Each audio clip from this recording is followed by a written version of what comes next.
अस्सलाम वालेकुम। PTV news Lahore studio से खुश आमदीद। आप देख रहे हैं प्रोग्राम दर हकीकत और मैं हूं आपका मेज़बान तौसीफ़ अहमद ख़ान। आज के मौज़ूआत पर एक नज़र डाल लेते हैं। पहला तो सबसे अहम मौजू ये है कि आज़रबाईजान के सदर ने वज़ीर आज़म शहबाज शरीफ की दावत पर पाकिस्तान का दौरा किया और अपने मुख्तलिफ मिनिस्टर्स के साथ तशरीफ़ लाए। तो इस मौजू पर बातचीत होगी। आज़रबाईजान के साथ हमारे पुराने दोस्ताना और स्ट्रेटजिक ताल्लुकात हैं, इस पर बातचीत करेंगे। दूसरा हमारा जो मौजू है वो शंघाई तावन तंजीम का इस दफ़ा अक्टूबर में पाकिस्तान मेज़बानी करने जा रहा है और इसमें ज़ाहिर है जो एक ख़बर है कि भारतीय वज़ीर आज़म नरेंद्र मोदी साहब को भी दावत दी गई है। उस पर बातचीत करेंगे कि क्या वो पाकिस्तान आ रहे हैं या वो अब की तरह जैसे अभी रूस में हुआ तो अवॉइड करेंगे और किस तरह करेंगे, इस पर क्या ख़बरें हैं, ये बातचीत करेंगे। और इसके अलावा दहशतगर्दी के ख़िलाफ़ जंग में हमारी अफवाज पाकिस्तान जो हैं वो लड़ रही हैं, सिक्योरिटी के दूसरे इदारे लड़ रहे हैं, इंटेलिजेंस एजेंसीज़ लड़ रही हैं, पुलिस लड़ रही है, सब के सब लड़ रहे हैं। अब दोबारा से एक अज़्म इस्तेहकाम जो है वो दोबारा से शुरू हुआ है कि इनको फिर से एक दफ़ा ख़त्म करना है। लेकिन इस पर एक और मौजू भी हमारा जो है वो हम आज डिस्कशन में लाना चाहते हैं कि हार्ड पावर के साथ सॉफ्ट पावर जो है वो किस तरह इस्तेमाल की जाए, लोगों को एजुकेट कैसे किया जाए, जहन कैसे बदले जाएं और ये जो रिक्रूटमेंट करते हैं वहाँ तक रियासत अपना पैगाम कैसे पहुँचाए और रियासत के साथ साथ सूबे जो हैं ख़ास तौर पर केपी के जहाँ पर ये ज़्यादा मामला ख़राब हुआ है वो क्या हेल्प कर सकते हैं। इस जो साइकोलॉजिकल वारफेयर है उसमें क्या हेल्प कर सकते हैं कि अपनी पब्लिक को इन दहशत गर्दों के हाथों में जाने की बजाय वापस अपना जो है मुल्क के अपनी कौम के साथ खड़ा किया जाए। ज़ाहिर है ये लोग काम तो करते हैं, ये सिर्फ बंदूक पर तो ये काम नहीं करते, ये लोगों की रिक्रूटमेंट करते हैं और मुख्तलिफ झूठे सच्चे नारे बनाकर एक झूठे स्लोगन बनाकर वो बेचते हैं, तो लोगों को अट्रैक्ट करने की कोशिश करते हैं और अपनी हमदर्दियाँ भी पैदा करने की कोशिश करते हैं। इस पर बातचीत करेंगे। फिर हमारा मौजू है कि 75वीं सालगिरह है नेटो की और उसमें बिल्ली थैले से बाहर आ गई। रूस की बात करते करते नेटो जो है वो चीन की तरफ चल पड़ा है और चीन के मामले में उसके क्या इरादे हैं और नेटो को क्यों चीन से चैलेंज महसूस हो रहा है और इसके आइंदा आने वाले असरात क्या हैं और नेटो के इरादे क्या हैं और इसमें डॉक्ट्राइन क्या ज़ेर अमल लाई जाएगी, इस पर बातचीत करेंगे। इन मौज़ूआत पर गुफ्तगू करने के लिए आज हमारे साथ बहुत सीनियर सहाफ़ी, दानश्वर, कालम निगार अब्दुल्ला तारक सुहेल साहब तशरीफ़ फरमाए हैं। आप हमें अक्सर प्रोग्राम में देखते भी हैं। Welcome to the show sir. जी।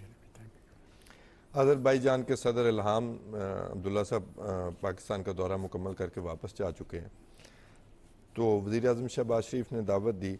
तो हमारा बड़ा पुराना ताल्लुक़ है, कैसे देखते हैं को बहुत सारे वज़रा के साथ वज़ीर ट्रांसपोर्ट भी थे, उनके साथ इक़्तिसादियात के भी थे, नायब वज़ीर ख़ारजा भी थे, तो इस दौरे को कैसे देखते हैं? देखिए, आज़रबाईजान जो है वो एक तो फैक्टर है इनका नगोर्नो काराबाख की जंग का। जी। जब 90 की दहाई में आर्मीनिया ने इस इलाके पर कब्ज़ा कर लिया था, उस वक्त आज़रबाईजान कमज़ोर था, तो पाकिस्तान ने उसी वक्त इसकी हमायत का ऐलान किया था। और दूसरी बात, यहाँ हमारे शायद बहुत सारे लोगों को अंदाज़ा ना हो इस बात का कि ये तुर्क नस्ल है जी। और आज़रबाईजान का बॉर्डर जो है उसका एक सिरा जिसे नखी चीवान कहते हैं उसका वो बॉर्डर तुर्की से मिलता है। बीच में आर्मीनिया आ जाता है, उसके बाद फिर मेन लैंड जो आज़रबाईजान है वो तो तुर्की से कनेक्टेड नहीं है, लेकिन अपने एक कार्नर की वजह से, जैसे हमारा ईस्ट पाकिस्तान था, ठीक बीच में इंडिया आ गया था, इस तरह एक छोटा सा एक सूबा है। जैसे आप ये कह लें वाखान का जो है जो हमें रशिया से अलग करता है। हाँ, इस तरह मतलब कि ना बीच में आर्मीनिया आ जाता है, पूरा आर्मीनिया फिर क्रॉस करके फिर आता है आज़रबाईजान मेन। तो तुर्की के जो जितने भी नस्ल के लोग हैं आगे फिर इनके मुख्तलिफ ट्राइब्स आ जाते हैं, ये तुर्कमानिस्तान हो गया, जितने सेंट्रल एशिया के मुल्क हैं, टर्किश, और फिर काकेशिया में जो लोग हैं, दागिस्तान के, ये चेचनिया के, ये सारे इनका ओरिजिन जो है तुर्की है। आर्मीनिया भी तो किसी वक्त में तुर्की का हिस्सा रहा है। तुर्की का खिलाफत का हिस्सा रहा है, खिलाफत उस्मानिया का हिस्सा रहा है जी। लेकिन वो बिल्कुल अलग नस्ल है और उनकी तुर्की से दुश्मनी भी बड़ी पुरानी है, बड़ी पुरानी। आपको याद होगा कि जो आखिरी जंग हुई थी, जंग अज़ीम अव्वल, उसके बाद इन्होंने यूरोप ने इल्ज़ाम लगाया था कि तुर्की ने कई लाख आर्मीनिया वाले कत्ल कर दिए हैं। हालांकि कई लाख तो मेरे ख्याल में उनकी पूरी आबादी भी नहीं होगी उस वक्त। हाँ जी। तो एक तो ये फैक्टर है कि वो तुर्क नस्ल का है, और तुर्क नस्ल के सारे ही अवाम जो है वो पाकिस्तान का बहुत रिगार्ड करते हैं। ये अलग बात है कि सेंट्रल एशिया में जो गवर्नमेंट्स हैं वो पाकिस्तान से शायद उस तरह की उनकी एफिलिएशन नहीं है जिस तरह इन मुल्कों की है, आज़रबाईजान की और स्पेशली आज़रबाईजान की। तो अब ये सदर साहब जो आए हैं आज़रबाईजान के, इन्होंने आपने देखा कि इनको माजी की बातें भी याद थी। इन्होंने नवाज शरीफ की तारीफ में जो फ़िक्रे कहे, जी बिल्कुल, वो सिर्फ शहबाज शरीफ को खुश करने के लिए नहीं गए, बल्कि वो एक क्या कहते हैं कि तहदीस से नेमत जिसे कहते हैं ना, वो उन्होंने बड़ा ज़बरदस्त लफ्ज़ आपने इस्तेमाल किया है। वैसे उसका मतलब अंग्रेजी में आप कैसे कह सकते हैं कि आई मीन इट, मैं जो कह रहा हूँ दिल से कह रहा हूँ। हाँ बिल्कुल, ये यानी अच्छा, उन्होंने कश्मीर का भी जिक्र किया, कभी कश्मीर के मामले बिल्कुल जिस तरह नगोर्नो तुर्की का काराबाख मौक़िफ़ का रहा है, मामला। बिल्कुल कश्मीर का आज़रबाईजान ने इस और उसकी एक वजह ये भी है कि इंडिया का जो अलायंस है खित्ते के दूसरे इसी खित्ते में, जी, तो उन्होंने आर्मीनिया का साथ दिया था। अच्छा अब्दुल्ला साहब, एक बात यह कि हमारा इतना पुराना ताल्लुक कश्मीर पर अनडांटेड उनकी सपोर्ट है, और नगोर्नो काराबाख पर पाकिस्तान का मौक़िफ़ जो है ये बिल्कुल ऐसे ही है जैसे किसी चीन के किसी मामले पर, एक दो मामला पर हमने आज तक अपना मौक़िफ़ नहीं बदला। लेकिन वज़ीर आज़म ने भी इसकी तरफ इशारा किया कि 10 करोड़ डॉलर की हमारी तजारत है। खैर, और इसको बढ़ना नहीं चाहिए। फिर हमारे स्ट्रेटेजिक ताल्लुकात भी हैं, हमारा कुछ सैफ अफ्रीकी कोई एक ग्रुप भी कायम है तुर्किया और पाकिस्तान और आज़रबाईजान के साथ। इन चीज़ों में हमें आगे देखना नहीं चाहिए? आगे देखना चाहिए। असल में आज़रबाईजान की जो है ना गुंजाइश, जी, वो तजारत की वो ज़रा कम है। ठीक, इनका ज़्यादा प्रोडक्शन है तेल, तो तेल हम लेते मिडिल ईस्ट से। आज़रबाईजान से तेल जो आएगा वो थोड़ा महंगा पड़ेगा हमें, ठीक, और वैसे लिया जा सकता है अगर शिपिंग, अगर यानी मसलन अगर आज़रबाईजान हमें कुछ कंसेशन दे तो वो किराए की मद में कवर हो जाए तो तजारत बढ़ सकती है। और ये जो मुश्तरका मंसूबों की बात हो रही है, इसमें टूरिज़म मेरे ख्याल सबसे हाँ, टूरिज़म आज़रबाईजान में ना बहुत टूरिज़म के मकामात हैं। बल्कि आपको शायद पता हो कि जब तेल अभी दरियाफ्त नहीं हुआ था तो बाकू शहर से बाहर एक इलाका था जिसे जिन्नों का इलाका कहा जाता था, जिसे कोकाफ कहा जाना चाहिए। नहीं, कोकाफ तो सारा इलाका है ना। जी जी, उसको बाकू से बाहर एक एरिया था, अच्छा, जिन्नों का इलाका। उसको इसलिए कहते थे कि वहाँ हर वक्त आग लगी रहती थी। अच्छा, इधर आग, यानी अगर आप देखें तो तकरीबन 100-150 मकामात पर ना आग लगी होती। Quite interesting. तो अकीदा ये था कि ये जिन लगाते हैं। ठीक है। फिर जब तेल निकला तो पता चला कि जहाँ गैस के ज़ख़ीरे हैं, गैस के ज़ख़ीरे, वो गैस लीक होती है और हीट पकड़ कर वो आग लग जाती तो है। फिर गैस के मामले में भी तो हमें गैस, हाँ, गैस हमें मिल गैस सकती की है, गाहक तेल हैं मिल सकता है। तो मेरा ख्याल है ये फिजिबिलिटी तो गवर्नमेंट ही लगा सकती है कि वहाँ से जो हमें गैस या तेल मिलेगी वो उसकी कीमत कितनी होगी, और वो ये गल्फ़ से जो हम लेते हैं, वैसे तो रेट मुकर्रर होते हैं आलमी रेट, लेकिन फिर भी कंसेशन हो जाती है। जिस तरह ईरान ने पाबंदियों के बाद अपनी तेल की कीमत बहुत कम कर दी है, जी, तो इस तरह दोस्त ममालिक के साथ अगर हो। वैसे आज़रबाईजान की गैस जो है, बिहाइंड द कर्टन ये सारा कुछ चल तो रहा होता है। ज़ाहिर है, मैंने कहा ना वो इनको ये फिजिबिलिटी, तो इनको अंदाज़ा होगा कि क्या चीज़ हो सकती है क्या नहीं हो सकती। तो वैसे आज़रबाईजान के जो तेल है और गैस है ये मिडिल ईस्ट में कई मुल्कों में जा रही है इस वक्त। और हमारे लोग टूरिज़्म में बड़े वहाँ पर लोग जा रहे हैं, बल्कि उन्होंने ये जिक्र भी किया कि सदर इल्हाम ने कि हमने कई और शहरों से डायरेक्ट परवाज़ें भी बाकू से शुरू कर दी हैं। तो इसको कैसे देखते हैं? आज़रबाईजान ये सारा खित्ता जो है ना, ये कोए काफ का किस्सा कहलाता है, काकेशिया का। और ये खूबसूरती में टूरिज़म के हवाले से दुनिया में नंबर 1 जो पहली कैटेगरी की जो मुल्क आते हैं ना उनमें शामिल है। अच्छा, यहाँ ये हो गया, और इसी तरह दागिस्तान का एरिया हो गया, बल्कि आर्मीनिया भी। हाँ जी, यहाँ आर्मीनिया बहुत भी ज़्यादा कुदरती हुस्न है और कुदरती मनाजर है। पहले तो यहाँ आमदोरफ्त भी बहुत मुश्किल थी, क्योंकि सारा का सारा इलाका जो है ना एकदम पहाड़ी इलाका है, ये नहीं कि बीच में मैदान वादियाँ ज़्यादा आ गई। तो फिर बाद में जब सोवियत यूनियन बना तो यहाँ फिर रेलवे की लाइनें बिछाई गई, उसकी वजह से सहूलत हुई। अब आज़ाद होकर आज़रबाईजान ने कुछ सड़कें नहीं बनाई हैं। और जिस तरह पाकिस्तान में भी नवाज शरीफ ने इस सड़कों की ज़रूरत को बहुत ज़्यादा महसूस किया और बहुत पहले महसूस किया। हाँ बिल्कुल, वरना पाकिस्तान में तो हमारा यानी लोकल लोगों का आमदरफ्त जो थी वो अब्दुल्ला भी साहब, पहाड़। आपको याद होगा कि जिस वक्त मोटरवे इस्लामाबाद लाहौर से इस्लामाबाद या इस्लामाबाद से लाहौर बनी, तब इस खित्ते में मोटरवेज का तसव्वुर तक नहीं था, और यहाँ पर लोग तनकीद करने वाले कहते थे कि भाई ये मोटरवे क्या करेंगे, अय्याशी समझते थे। अय्याशी समझते थे। ये आपको याद होगा। ये चलें, बाकी मोटरवेज तो बाद की बात है। अब देखिए पाकिस्तान की अंदरूनी तिजारत में ये कितना अहम किरदार जी, अदा करेगी। कितना अंदरूनी है, तिजारत में बिल्कुल। बैरूनी तिजारत तो अभी खुलेगी ना जब सी पैक बनेगा। और मसला सी पैक के साथ कोई एक बैड लक का इशू चल रहा है। जब भी ये मसला आगे बढ़ना शुरू होता है तो हमारे यहाँ कोई ना कोई बहरान खड़ा हो जाता है। हाँ जी। हाँ, मेरे ख्याल में हुकूमत को चाहिए कि कुछ रूहानी इलाज भी करे। बिल्कुल सीधे खड़े हो जाएं तब भी रूहानी इलाज हो जाएगा। अब्दुल्ला साहब, जो भी है, जब भी मसला आगे बढ़ने लगता है तो बिल्कुल टांग ऐसे। खींचने वाले आ जाते हैं। वरना सी पैक अगर ये बन जाता है जिस तरह के ये जो ओरिजिनल मनसूबा था कि ये अब तक मुकम्मल हो जाना चाहिए था उसका एक फेस, ऐसे तो ही। आप पाकिस्तान की मईशत का हाल, वो पाकिस्तान की मईशत कहाँ से कहाँ पहुँच कहाँ चुकी पहुंच होती। चुकी होती है, आप G20 में आ चुके होते हाँ, हैं। बिल्कुल। अच्छा, ये जो कोक ऑफ वाली मिथ है, मैं सवाल कुछ और करना चाहता था लेकिन मैं ये भी पूछ लूं। ये हमने कहानियों में पढ़ा बच्चों, ये कोक ऑफ वाली मिथ है क्या वैसे? असल में इसका नाम था अफकास। ठीक है। अंग्रेज़ी में इसको कर दिया काकेशिया, यानी वो मिलती जुलती आवाज़। तो जब ये फ़ारसी से फिर हिंदुस्तान में आया कफकास, जी, तो वो तो कोक लोगों को ऑफ। पढ़ना मुश्किल था, वो उन्होंने कोकाफ। तो उसकी खूबसूरती की वजह से हमने उसकी- उसे एक हाँ। गैर मरई सी मखलूक करार दे दिया उस इलाके को। मैं वहाँ पर। मैं अर्ज करता हूँ, कोहे काफ की परियां और जी। कोहे काफ के जिन देव exactly। मशहूर हैं।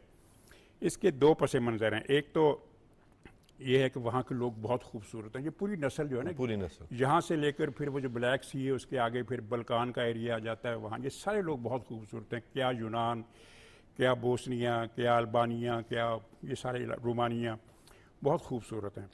अच्छा, ये चेचनिया से लेकर आज़रबाईजान तक का जो इलाका है ना, यहाँ के मर्द भी बड़े खूबसूरत होते हैं, लेकिन वो जब जवान होते हैं ना तो वो 6 फुट से ज़्यादा कद के होते हैं। ठीक। और उनका ये क्या कहते हैं इसको, विथ, ये जो है जी जी, width क्या ये चौड़ी, ये ज़्यादा होती है। और फिर ऊपर से उनके वो जब दाढ़ियाँ रख लेते हैं तो वो देव तो लगने वो लगे। देव लगते हैं। एक तो ये है, और दूसरा ये है कि इनकी जो पुरानी कहानियाँ हैं, पुरानी कहानियाँ आपने सुना होगा कि माजंदरान जी। में कोहे सफ़ेद था, जी, वहाँ कोहे एक बहुत सफ़ेद। बड़ा देव था जिसको फिर यहाँ से एक बादशाह गया मारने के लिए, फिर पता नहीं उससे दोस्ती होगी, कहानी मुझे याद नहीं है।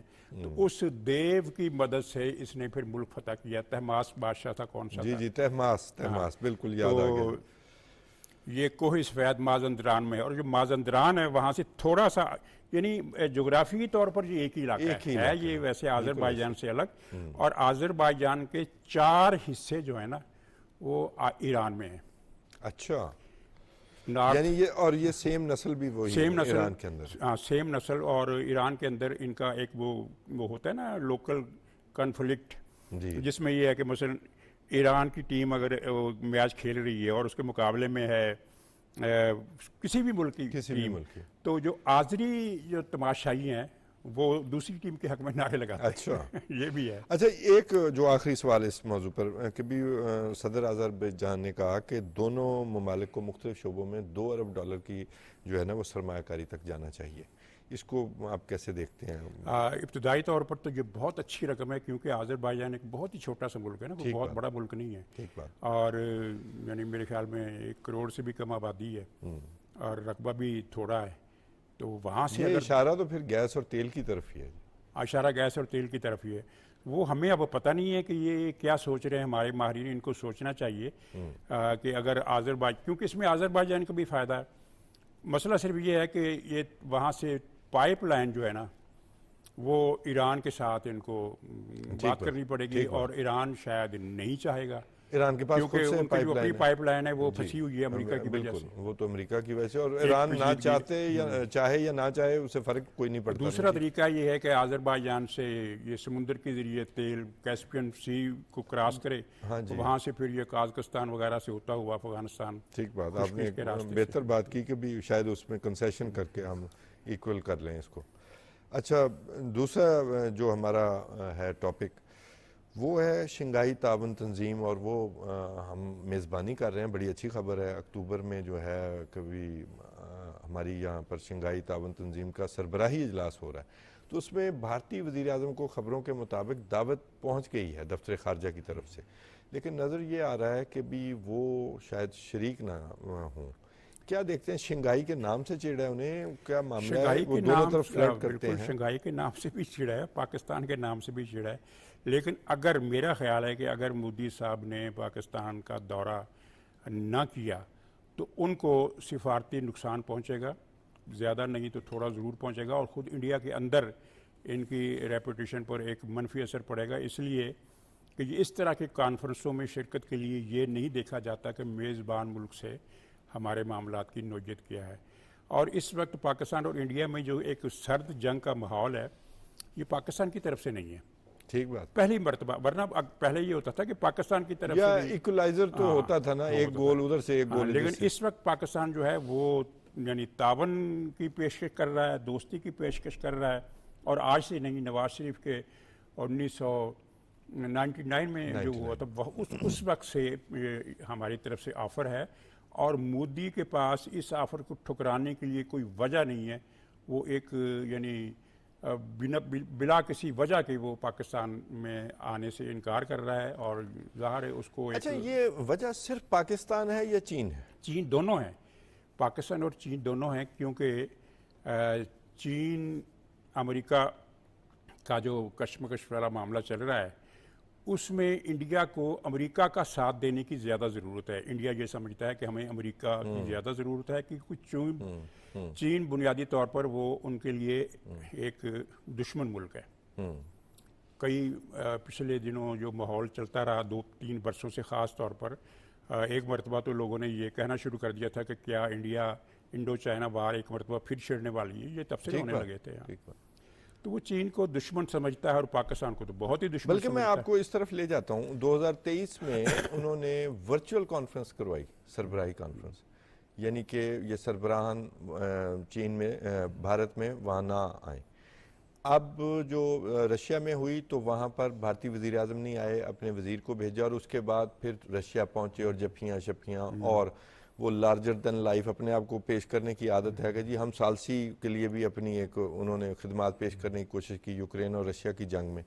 अच्छा, एक बड़ा लेटेस्ट जो मामला हुआ है, जो कल ही हुआ है, कि अरुणाचल प्रदेश में, जिस पर चीन का दावा है कि वो हमारा हिस्सा है, जनूबी तिब्बत वो कहते हैं उसे, वहाँ पर भारत ने किसी हाइडल पावर प्रोजेक्ट की को बात की है $1 अरब की सरमायाकारी से। तो चीन ने कहा है कि भारत इससे बाज रहे। तो ये भी तो मामला है कि ये जो जोग्राफियाई सरहदों का मामला है, वो चीन ने कल पैगाम भेजा है कि जी ये हमारा हिस्सा है और भारत इसमें दखल अंदाजी कर रहा है, अरुणाचल प्रदेश का मामला सेटल होने वाला है। तो फिर नाम भी शंघाई ताउन तंजीम हो, तो इसका मतलब ये है कि शंघाई दिखा के इंडिया किसी और से फ्लर्ट कर रहा है ना, अमेरिका से कर रहा है। और 3 फैक्टर यहाँ मिल जाते हैं ना, एक चीन की दुश्मनी, चीन से दुश्मनी या झगड़ा, पाकिस्तान का फैक्टर, फिर अमेरिका से अमेरिका की गुड बुक में आने का इशू। ये जो अरुणाचल प्रदेश है ये 1962 से चल रहा है ना जी बिल्कुल, और उसको उस वक्त नेफा कहते थे। जी, मैं कल की लेटेस्ट खबर आपको दे रहा हूँ जो अभी हमारे तो मीडिया में शायद आई भी नहीं है। अरुणाचल के एक हिस्से पर चीन का कब्जा है, बाकी हिस्से पर चीन का दावा है। दावा। तो जिस इलाके में दावा हो तो वहाँ अगर कोई मुल्क इस तरह की, जिस तरह पाकिस्तान ने आज़ाद कश्मीर में कोई, मेरे ख्याल में कोई पता नहीं डैम बनाने का फैसला किया था, नहीं आज़ाद कश्मीर नहीं, ये गिलगित वगैरह के इलाके में, तो इंडिया ने एतराज़ उठा दिया था। तो इस तरह यानी वो खुद एतराज़ उठाता है और वहाँ नेफा में उसने यानी अरुणाचल में उसने ये कर दिया, तो चीन का एतराज़ तो बनता है। और चीन वहाँ बेहतर फौजी पोजीशन में है, बेहतर वो ऊपर भी हैं, ज़्यादा ऊपर हैं। जी बिल्कुल। और फिर बात ये है ना जी कि भी आप या तो डिस्प्यूट तय कर लें, ये दरियाए ब्रह्मपुत्र पे रहा है, और फिर आप वो, मैं सुन रहा था वज़ीर आज़म मोदी की बात, वो रशिया में उन्होंने कहा ये वक्त जो है ना, ये जो दौर है ये लड़ाई का नहीं है, नफ़रत का नहीं है। और मैं हैरान हो रहा था कि भी वो हिंदुस्तान के अंदर क्या फैला के आए हैं या क्या फैलाते रहे हैं, और दुनिया को अपनी सालसी की पेशकश करने के लिए ये फेस इस तरह बेचना चाहते हैं कि हम क्योंकि वेस्ट को भी काबिल कबूल हैं, रशिया के साथ भी दोस्ती है, 36% वेपनरी भी वहाँ से आती है, तो हम चीन को साइडलाइन कर सकते हैं, ये ख्वाहिश मौजूद है। हाँ, ये मैं इसकी बात करता हूँ, लेकिन आपकी बात से मुझे याद आ गया जी, आपने कहा ना कि ये मुल्क के अंदर इनकी क्या सोच है। मुल्क के अंदर इनकी सोच जो है वो महासभा थी ना इनकी बानी पार्टी, जी, सावरकर इसका विश्व हिंद परिषद, RSS। RSS नहीं, ये इससे पहले महासभा इनको मिलाकर जी, बिल्कुल बिल्कुल तो बिल्कुल, सावरकर था ना इसका चेयरमैन। जी बिल्कुल। उसने एक नजरिया दिया था, कोई वो क्या नजरिया है कि pen is mightier than sword. जी बिल्कुल, उसने नजरिया दिया कि तलवार कलम से ताकतवर है, बिल्कुल ऐसे, ये उसने नजरिया दिया। उसने कहा कि ये हमारा नजरिया होना चाहिए कि कलम क्या कर सकता है, कलम तो कुछ भी नहीं कर सकता, हमें तलवार उठानी होगी। ये उसके जानशीन है। ये उसके जानशीन, और मुल्क के अंदर इनकी यही सोच है। लेकिन भारत अपनी ही खारजा पॉलिसी के ना अंदर एक जकड़ में आ गया है। अगर अब जब आप ये बात करेंगे ना इसकी जो अगला मौजू होगा हमारा, तो उसमें ये चीज़ आएगी कि भारत किस तरह अपने ही तजादात और अपनी ही ख्वाहिशात की जकड़ में आ गया, और उसको अब एक मखबसे में वो फंस गया कि अब क्या करना है। जी, अच्छा, ये जो एक मौक़िफ़ लिया है नरेंद्र मोदी ने पाकिस्तान के साथ, मतलब कि ताल्लुकात ठीक ना करने का, अपने मुल्क में जो बेचने की भी कोशिश की, सही तरह बिक भी नहीं सका इस दफ़ा, वो काउंटर प्रोडक्टिव हुआ। मोदी इस मौक़िफ़ के और चीन को जो बढ़ के लगा के दिखाई और फिर मार भी खाई, इन दो जो मौक़िफ़ हैं इनके कैदी बन गए हैं, जिसकी वजह से शंघाई ताउन तंजीम से पीछे हट रहे हैं और सामना नहीं कर पा रहे। ये भी है, और लेकिन वो फैक्टर भी है ना कि देखिए इनको अब जो बहुत ज़्यादा इन्हिसार है ना इनका है अमेरिका की तरफ, अमेरिका पर, जी, कि अमेरिका हमारी मदद करेगा इस तरक्की के सफ़र में। अमेरिका की प्रॉक्सी बनना चाहते हैं अगेंस्ट चाइना। हाँ, कम से कम अगर प्रॉक्सी नहीं बनना चाहते हैं तो अलाई ज़रूर बनना चाहते हैं। तो दूसरी तरफ इनका मखमसा ये है कि ये रूस से ताल्लुकात का खात्मा भी अफोर्ड नहीं कर सकता, नहीं कर सकते, ठीक है, ठीक बात। और तो ये इस चीज़ में फंस गए हैं। अब वो जो आपने वो नेटो वाली बात बताई, तो उसमें यह है कि अगर ये नेटो का साथ देते हैं तो रूस नाराज़ होगा जी, और रूस जो है वो इनका करीबी पड़ोसी है निस्बतन, अमेरिका के मुकाबले में निस्बतन पड़ोसी, और बड़ा पुराना ताल्लुक है। एक छोटे से ब्रेक का वक्त हुआ जाता है अब्दुल्ला साहब। नाज़रीन, एक छोटा सा ब्रेक लेते हैं और फिर हम ब्रेक के बाद अपने अगले मौजू की तरफ बढ़ेंगे।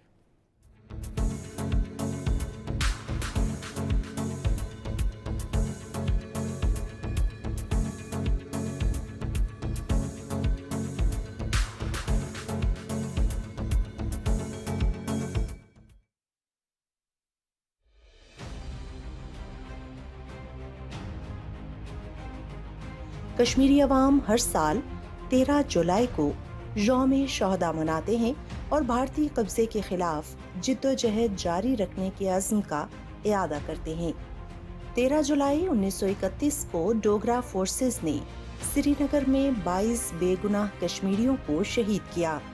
इस दिन कश्मीरी अवाम शोहदा के मिशन को जारी रखने के अज़्म का इयादा करते हैं। 13 जुलाई 1931 के शोहदा की कुर्बानियाँ कश्मीर की तारीख में सुनहरी अल्फाज से लिखी जाएंगी। काबिज भारतीय अफवाज के मजालिम कश्मीरियों को अपनी जिद्दोजहद आज़ादी से दस्तबरदार होने पर मजबूर नहीं कर सकते।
वेलकम बैक नाज़रीन। अब हम अपने अगले मौजू की तरफ और बड़े ही अहम मौजू की तरफ, और ये वो मौजू है, ये दहशतगर्दी का मौजू है जिसका हमारे मुल्क को सामना है, इस वक्त हमारे मुल्क को सामना है, और जो दुनिया ने ढील दी हुई है ये दुनिया को भी सामना हो सकता है। इस पर बातचीत करेंगे और इसके लिए सॉफ्ट पावर का इस्तेमाल पाकिस्तान को कैसे करना चाहिए, जिसको नॉन काइनेटिक जो है ना मेजर्स वो कैसे लेने चाहिए। अब्दुल्ला साहब, हम जंग तो लड़ रहे हैं, लेकिन विफाक जो है उसको सिर्फ हार्ड पावर के साथ हमने पब्लिक अवेयरनेस की भी तो काम करना है ना, सोशल मीडिया के ज़रिए, मीडिया के ज़रिए। इसमें मीडिया का जिम्मेदारियां आप क्या देखते हैं?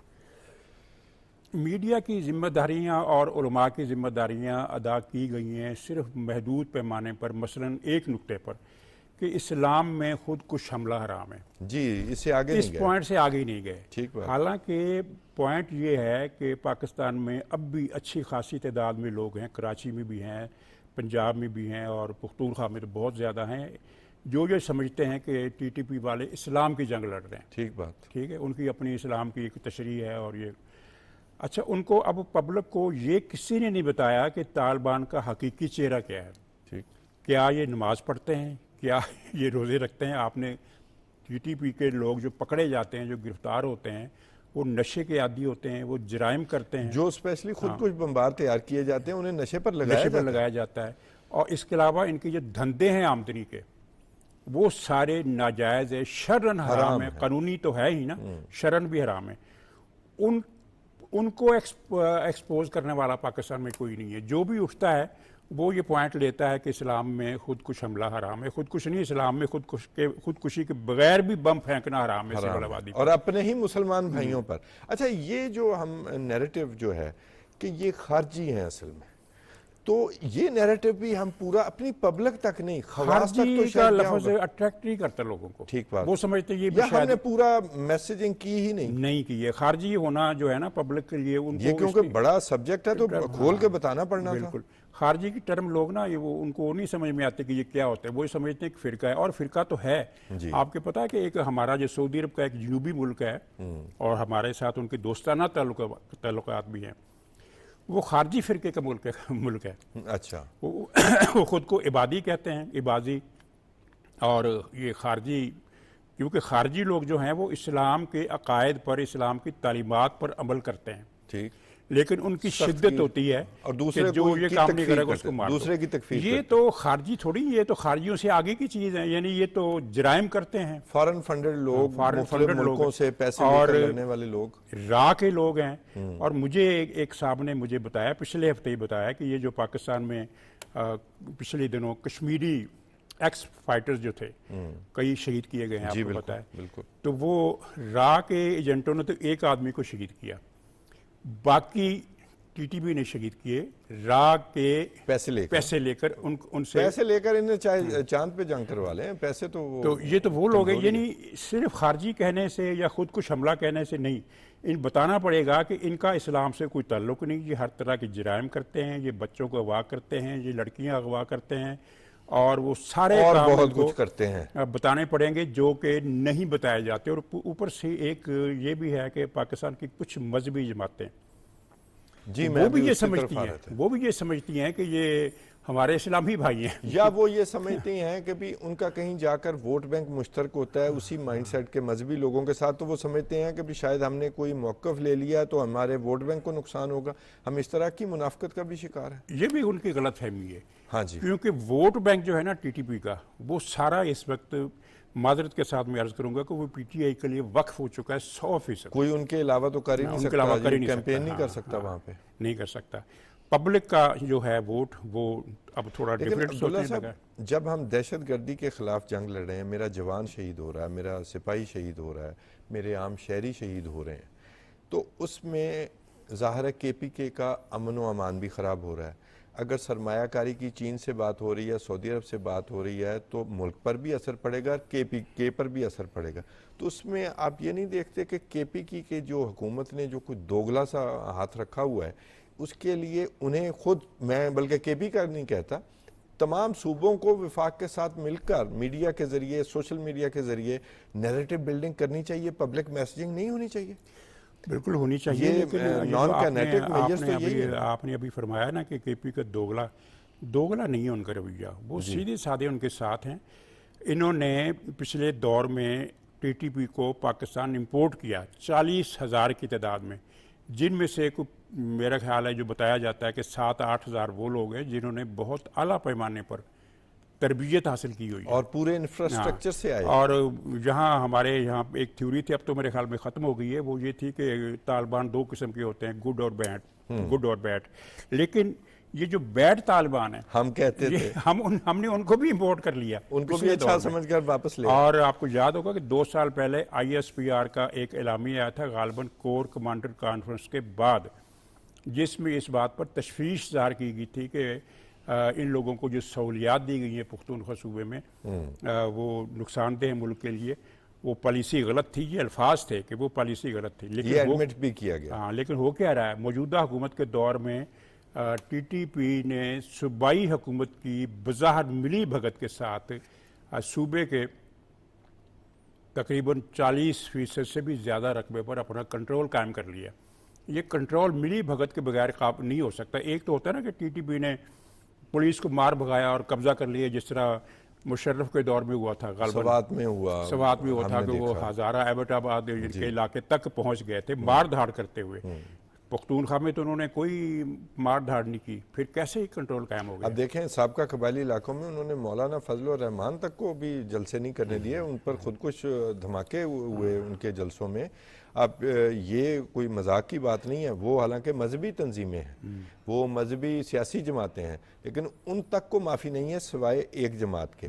लेकिन फिर अगेन यही जो नॉन काइनेटिक मेजर्स हैं, आज की दुनिया सिर्फ जो है हार्डवेयर की बात नहीं है कि आप बम तोप एयर डिफेंस लेकर आप चल पड़ें। जब आप दहशतगर्दी से लड़ रहे हैं तो आपने नैरेटिव बिल्डिंग भी करनी है, उसके लिए सॉफ्ट पावर है, साइबर पावर है, इंफॉर्मेशन पावर है, साइकोलॉजिकल वारफेयर में आपको जाना पड़ेगा। तो उसमें सिर्फ विफाक के ज़ुम्मे लगा दे और विफाक भी झिझक कर नैरेटिव बनाए, ये चीज़ पब्लिक तक ना जाए, ये चीज़ पब्लिक तक ना जाए, ये दहशतगर्दों का पूरा प्रोफाइल क्यों ना जाए, इनका नैरेटिव पूरे का पूरा खोल कर क्यों ना बयान किया जाए, और सूबों के पास इतना बजट है, सूबे भी क्यों ना करें। मेरा सवाल असल में ये है, मेरी तड़प ये है। कुछ लगता है जैसे ना ये डरे लोग हैं, मुझे लगता है कि ये तालिबान के ख़िलाफ़, TTP के ख़िलाफ़ कुछ खौफ का शिकार है, और खौफ कुछ इस किस्म का है कि जैसे वो कराची में एक लिसानी तंजीम के लोग थे, जी, तो पुलिस वाले शुरू में तो वो उनके टारगेट किलर्स को हिट करते रहे, लेकिन फिर बाद में वो उनकी तरफ से जो बैकलैश आया तो वो ये डर गए और वो ऑपरेशन सुस्त हो गया। फिर फौज ने और रेंजर्स ने कुछ किरदार अदा किया। जो सिंपथाइजर्स का एक प्रेशर है, जो यहाँ पर एक झूठी सिंपथी, इनके लिए हमदर्दी पैदा की गई, वही जो आपने फरमाया कि गुड तालिबान और बैड तालिबान। अभी UN की रिपोर्ट आई है, उसमें वो कह रहे हैं साफ, ये तो अब साफ हो गया, ये इन दोनों में कोई फ़र्क नहीं है, सिर्फ फ्रेंचाइज है, एक TTP है, एक अफगान तालिबान। अब UN कह रहा है कि अफगानिस्तान में मौजूद सबसे बड़ा दहशतगर्द ग्रुप जो है वो TTP है। ठीक कहते हैं वो, ठीक कहते हैं, दाइश तो बहुत छोटी तंजीम है। उससे अगली बात सुन लें, अब ये हम नहीं कह रहे, हम इफेक्टिव हैं, इसके बावजूद हम नहीं कह रहे, हम UN की रिपोर्ट दोहरा रहे हैं। और फिर साथ वो ये कहते हैं कि जी इनकी खुलकर अब बहुत ज़्यादा मदद की जा रही है अफगान तालिबान की तरफ से, और ना सिर्फ TTP की, अलकायदा की भी मदद की जा रही है। तो फिर फ़र्क तो कोई ना हुआ। फिर हमें अपनी पब्लिक को ये भी बताने की ज़रूरत है कि ये और वो एक है। देखिए, अफ़गान गवर्नमेंट का रवैया जो है ना, वो अब पहले तो शायद ढका छुपा था, लेकिन अब ओपन हो चुका है। ख़ास तौर पर चीनी इंजीनियर्स के जो कत्ल में मुलव्वस थे दहशतगर्द, उनकी पता नहीं कितनी तादाद थी, 17 थी गालिबन, याद नहीं, वो पकड़े के भी गए, वो यानी अफ़गानिस्तान फरार हो गए। तो पाकिस्तान की गवर्नमेंट ने उनको उनकी तस्वीरें और दूसरा डाटा देकर और उनका पूरा साबित करके कि ये लोग मुलव्वस हैं, ये हमारे हवाले करो, तो अफ़गानिस्तान की हुकूमत की तरफ से, काबुल गवर्नमेंट की तरफ से रस्मी बाकायदा जवाब आया कि हम आपके हवाले नहीं कर सकते। और दूसरी बात यह है कि TTP के पास अमरीकी असला है, वो अमरीकी असल बात की तरफ हाँ, कहाँ से आया? वो अफगानिस्तान में सिर्फ गवर्नमेंट के पास है, जो अमेरिका उनके लिए भी छोड़ कर गया। तो वो अफगान गवर्नमेंट ने फ़ौरन ही वो सारा असला अपने कब्जे में ले लिया था। तो वो टीटीपी के पास जो पहुंचा है तो उसका मतलब है कि उन्होंने दिया। जी बिल्कुल, और हमारी आंखें तब भी खुल जानी चाहिए थी जब ये तालिबान आए, वो काबल पहुंचे, तो जेलों के दरवाजे खोलकर किस तरह टीटीपी के जो दहशतगर्द थे, जो उनकी लीडरशिप थी, उसको किस तरह रिहा किया गया, ये भी हमने देखा। अच्छा, एक चालाकी ये करते हैं, चीनी इंजीनियर्स पे, चीनी एहलकारों पर हमला किया तो जिम्मेदारी नहीं लेते, लेकिन पाकिस्तानी एजेंसियों ने पूरी तफ्तीश करके चीन के आगे भी सबूत रखे और अफगान हुकूमत के सामने भी रखे। आप इसको सीपैक और चीनी सरमायाकारी से नहीं देखते कि ये किसी की प्रॉक्सी बनकर, फिर वही आप वाली बात की, ये पाकिस्तान की जब सरमायाकारी का वक्त आता है, को खुशहाली का वक्त आता है, तो ऐसी रुकावटें आती हैं। टीटीपी इस्तेमाल होती है उसमें। चीनी इंजीनियर्स को हिट करने का मकसद क्या है इसके अलावा? इसके अलावा कौन? इसके अलावा बिल्कुल क्योंकि ठीक। चीन की तो अफगान तालिबान से कोई जंग नहीं है, फिर वो हिट क्यों कर रहे हैं? अगर वो सी पैक के ना होते तो उनको हिट नहीं करना था। उनको ये टीटीपी वाले भी हिट कर रहे हैं और ये बीएलए वाले भी हिट कर रहे हैं। वो भी उनका भी प्रॉब्लम सेम है। अब यहाँ पर आगे इनका मकसद मुश्तरका हो जाता है। तो फिर बलूचिस्तान में अगर बदअमनी है, केपीके में बदअमनी है, और बाकियों को, दो सूबों को अपनी बदअमनी रोकने के लिए, फिर इनको विफाक के साथ खड़ा नहीं होना चाहिए? फिर वो narrative building, soft power, psychological warfare में अपनी पब्लिक को इनसे बचाने के लिए कोशिश नहीं करनी चाहिए? 3 सूबे तो रस्मी तौर पर खड़े हैं वफाक के साथ, लेकिन वफाक की एक्टिविटी अगर कम है तो उन सूबों की एक्टिविटी भी कम है। वफाक अगर अपनी एक्टिविटी बढ़ाए और एक इजलास करे, और उसमें जिस तरह वो क्या उनका ये मुआहदा है, नेशनल एक्शन प्रोग्राम जी, उसके सारी गवर्नमेंट्स जो हैं सिग्नेचरी हैं, तो उस पर उस तरीके से अमल नहीं हो रहा। ये जो नॉन काइनेटिक मेजर्स हैं, सॉफ्ट पावर का जो यूज़ है, ये नए तरीके से करना पड़ेगा। फरसूदा तरीके, पुराने तरीके हमें पीछे छोड़ने पड़ेंगे और फिर पब्लिक की अवेयरनेस होगी। सबसे पहले तो उसमें डॉक्यूमेंट्रीज बनानी चाहिए इनको, उनके कारनामों की। अब ज़ाहिर है उसमें कुछ ग्राफिक चीज़ें भी आएंगी, तो उनको वो किया जा सकता है आराम से। लेकिन इनको एक्सपोज और इनके नामों से एक्सपोज करना चाहिए कि ये फलानी जगह पर मिलते हैं, ये भारतीय सफारत खानों में जाते हैं, इंडिया के साथ, इराक के साथ इनके जो रवाबत हैं पाकिस्तान के पास, उनकी पूरी तफसील। और हमें ये भी बताना चाहिए कि फलां लोग इनके लिए सॉफ्ट कॉर्नर क्यों रखते हैं हमारे मुल्क में होते हुए, इस मुल्क में रहते हुए। ये भी उसका एक पॉइंट होना चाहिए। सॉफ्ट कॉर्नर रखने की वजह ये अपनी गलत फहमी है। और दूसरी बात जो है ना, वो वोट बैंक की, उस सिलसिले में मैंने आपको बाजौड़ की मिसाल देनी थी कि बाजौड़ के इलेक्शन में कुल 37,000 वोट पड़े हैं, 37,000, तो पीटीआई को मिले 7,000। जी बिल्कुल बिल्कुल। इसका मतलब ये का ही जो इसका मतलब क्या है? इसके 2 मतलब हैं। एक तो ये है कि पीटीआई का वहाँ जो था एक भरम, जो 2024 के इलेक्शन में थोड़ा फुला दिया गया था, उसमें वो हवा भर दी गई थी। एक तो वो कम हो रहा है, और दूसरा ये है कि टीटीपी से लोग तंग हैं, वरना एएनपी का उम्मीदवार इतनी आसानी से न जीते। अच्छा, हमारा आखिरी टॉपिक है जी, इस पर तो और भी बात हो सकती थी, जो नैरेटिव बिल्डिंग पर।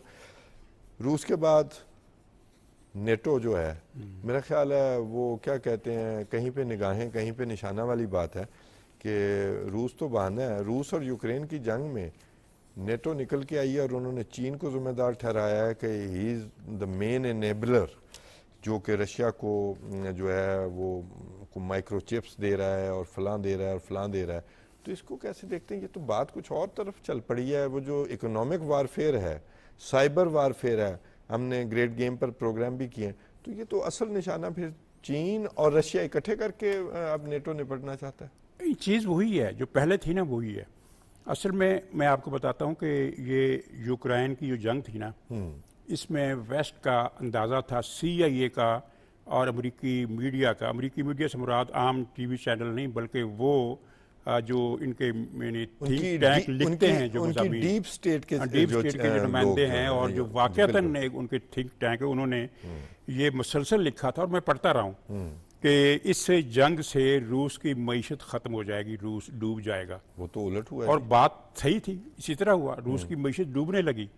लेकिन चीन ने रूस की फौजी मदद नहीं की, चीन ने रूस की ये मदद इकोनॉमिक, ठीक है। अब इस बात पर वो ज़ाहिर है वेस्ट मुश्तैल है कि उनका जो प्लान था कि रूस एक दो बरस के अंदर अंदर घुटने टेक देगा, ख़त्म हो जाएगा। और वाकई उसने ख़त्म हो जाना था अगर, मैं जिम्मेदारी से कहता हूँ कि अगर चीन उसकी मदद को ना आता तो रूस का कोई सहारा नहीं था। कंपनियों में और बड़ा स्टेक होल्डर बन गया, बड़ी चीन ने investment उसकी लेके। वो जो कहते हैं ना, वो एक जो फर्स्ट एड होती है, हाँ जी, हाँ जी। वो भी की है। कुछ first और aid से बढ़कर बाकायदा हो गई है। उसको वो उसमें भी रखा है, वो क्या होता है, यानी ऑक्सीजन टेंट में भी रखा है, और फिर उसको ग्लूकोज के वो भी लगाए हैं। और उनकी इकोनॉमी बेहतर कर दी है। इकानमी बेहतर कर दी है, कम से कम इकानमी Stable खड़ी हो गई। कर दी है, अपनी जगह पर खड़ी कर दी है। तो उनका गुस्सा बनता है कि अगर चीन ने उनकी गेम खराब कर दी। चीन से लेकिन असल मुकाबला अगर अब्दुल्ला साहब चीन के साथ है, जैसा आपने भी फरमाया, आप गौर करें 2020 से एक 4 मुल्कों का ग्रुप है, उसे जो है वो बुलाया जाता है नेटो में। अब ये बज़ाहिर ये यूरोप का और अमेरिका का एक अलायंस है, मिलिट्री अलायंस है, जो कोल्ड वॉर के दिनों में बना। उसमें जापान है, न्यूजीलैंड है, ऑस्ट्रेलिया है और साउथ कोरिया है। तो फिर मकासद तो पहले से वाज़े थे।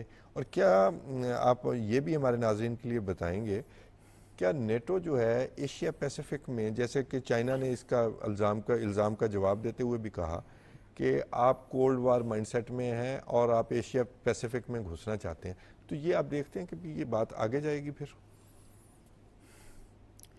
इसमें आपको ये देखना पड़ेगा कि चीन जो है, इनका टारगेट तो है अमेरिका का पहले से और यूरोप का भी, लेकिन थोड़ा फ़र्क आप करना पड़ेगा कि यानी जो वेस्ट यूरोप है ना, उसको चीन से इमीडिएट थ्रेट नहीं है, बल्कि उनके तो चीन के साथ ताल्लुकात भी हैं, तजारती तो ताल्लुकात। यूएस ऑन उनका थ्रेट है रूस, ठीक, क्योंकि उनको ख़तरा है कि रूस अगर तगड़ा हुआ तो पहले ये वो बाल्टिक की स्टेट्स को हड़प करेगा, लाटविया, एस्टोनिया, और तीसरा कौन सा मुल्क है, लिथुआनिया, हाँ जी। फिर वो यूक्रेन को हड़प करेगा, वो सफ़ेद रूस जिसे कहते हैं, वाइट रशिया। लेकिन यूक्रेन ने भी तो, सॉरी मैंने कट किया आपको, यूक्रेन भी तो अपना हमसाया मुल्क छोड़ के नेटो का मेंबर बनना चाहता है और रूस को इनसर्कल करवाना चाहता है नेटो से।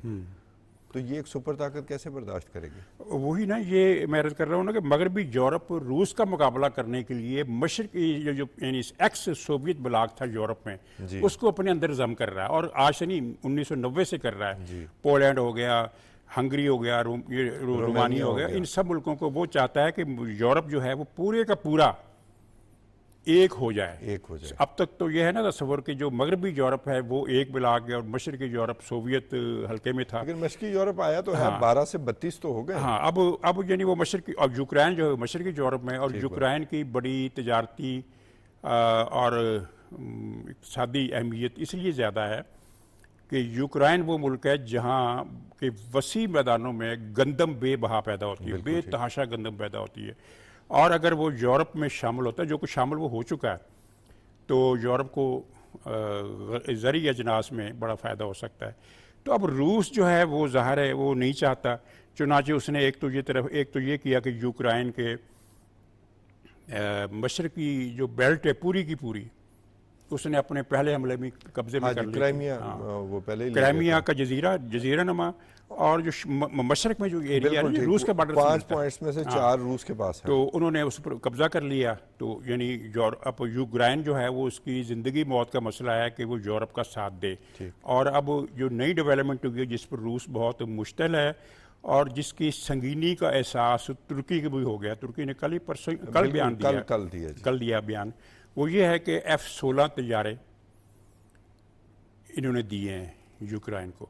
नॉर्वे ने भी 6 अपने तैयारे भेजे। इससे पहले यानी नेटो ने दूसरा असला तो दिया था इनको, F-16 नहीं दिए थे, ये पहली मरतबा दिए थे। और फिर उनका बयान भी आया कि ये F-16 तैयारे देकर हमने रूस को एक मैसेज दे दिया है, तो रूस इस मैसेज से मुश्तिल है। और यूरोप का ज़्यादा कंसर्न जो है रूस है, अमेरिका का जो ज़्यादा कंसर्न है वो रूस के साथ साथ चीन बल्कि ज़्यादा है। और यहाँ पर देखें ना अमेरिका के मामला किस तरह मुश्तरक हो जाते हैं। एक तो चीन के यूरोप से ताल्लुकात हैं, वो भी अमेरिका को खटक रहे हैं, लेकिन उससे अमेरिका के वाइटल मफादात को ज़्यादा ख़तरा नहीं है जितना ख़तरा उसको सी पैक से है। बिल्कुल ठीक। सी पैक मिल जाता है, यूक्रेन मिल जाता है, और ये सारी चीज़ें मिल जाती है, और चीन के खिलाफ जो पुराना है वो भी मिल जाता है। तो ये 3 फैक्टर मिलकर अब इस सर्द जंग को थोड़ा थोड़ा गर्म करने लगे। ठीक। अच्छा, ये जो मामला है, एक तो वो सदर ज़ेलेंस्की जो यूक्रेन के सदर हैं, उन्होंने भी तकरीर से खिताब किया। वैसे उन्हें नेटो का मेंबर नहीं बनाया गया सारी मार पड़ने के बावजूद, अभी तक किसी को हौसला नहीं हुआ, क्योंकि इससे जंग फिर ऑल आउट वार ही हो जाएगी।